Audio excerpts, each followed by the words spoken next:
Brian, you see the question that's here on the screen. We have somebody from Twitter, Aces, says, "Hey Brian, why didn't the Nets make any further moves at the deadline?" And I think that's going to be a question from some Nets fans that wanted to see them acquire more assets here, right? But I think you just answered part of that with what I asked you about Cam Johnson and the fact that they didn't necessarily have to do it now. There still is time, but you know this, Brian. Everybody wants tomorrow, yesterday, right? We know this with this all the time. Is it a I'm going to put air quotes here for the audio people that might be listening. Is it a failure that the Nets didn't make more moves here at the deadline at all in terms of where they are in their rebuilding process?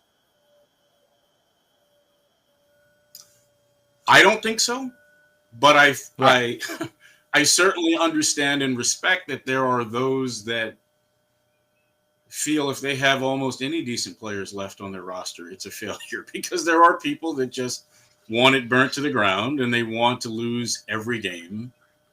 And they want to catch the Wizards. And they want to get Cooper Flagg. And I understand that. Believe me, I get it. I understand. Right. However, you also have to realize that that's not one. It's very unlikely that you're catching the Wizards, and I understand that they just got beat by the Wizards, right? But the Wizards they're turning this tanking thing into an art form, right? They're going to lose a lot of games, right? So it's unlikely that you're catching them anyway. And even if you did catch them, that's no guarantee that you're going to end up with the number one pick. Just ask Detroit. Right.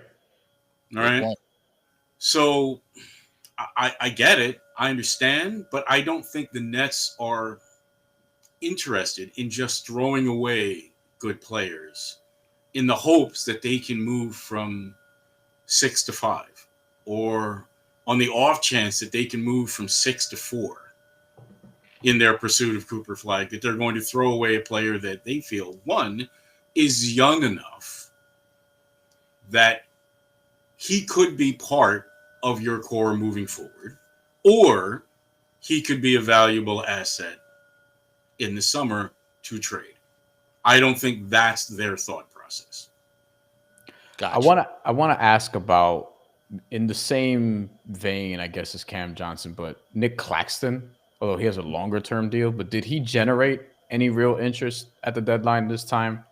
Given that, his contract number is high, but it's descending. It's 27, 25, 23, and 21. That's for the audience who doesn't know. So it's a long-term commitment. But did they get serious inquiries about Nick Claxton at the deadline this year? Not that I know of. And again, I think moving Nick at this juncture is probably selling low. And I'm not sure how wise that is.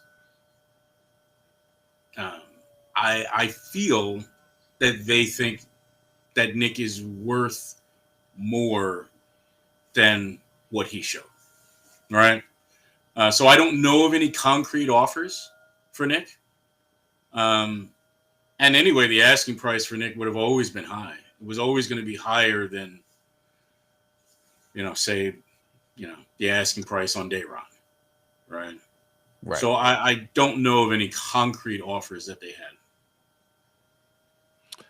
The other thing I was going to ask you, Brian, because you talked about that there's a segment of the fan base, not saying all Nets fans, but a segment of fan base that would like to see this burn to the ground, to quote what you said, burn to the ground, right? And try to catch the Wizards, which I think is a very tall order